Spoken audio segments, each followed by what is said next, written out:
Dom, to your question, the Rockets aren't getting another ball handler. Recently, Ben Dubose put it on the Rockets wire.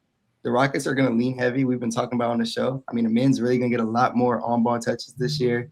You're obviously going to see that from Reed Sheppard and Fred VanVleet. We already know. So they don't really need another ball handler unless someone goes down and, you don't bank on those things to happen. But, yeah, they're not going to get another ball handler. What the roster you see now is what Before you're the see. season starts. Yeah. I'll put it like that. But yeah, at the deadline, I keep saying it. I don't think Capella's finishing that contract here.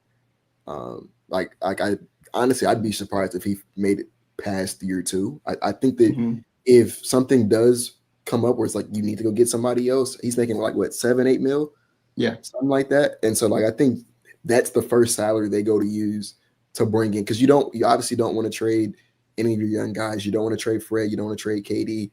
I'm going to say DFS is probably on the safer side, but who knows what happens with him. But in terms of guys who you'd be comfortable making, you don't want to trade Steven Adams, for example. Yeah, he's the most expendable. Yeah, Capella is the guy who's probably the most expendable. He's making a contract that's pretty ready to be traded. So I think that if they decide they want to get another ball handler, I bet you it's going to be with Capella's salary.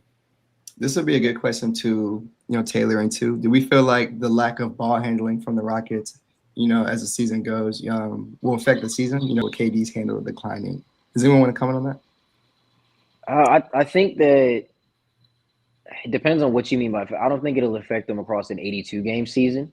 I think when you get into a 16-win season in the playoffs, that might be when the questions start to arise in regards to is there enough perimeter creation when teams are looking at the scouting report and saying, all right, half court, let's just focus on KD and make sure he's out.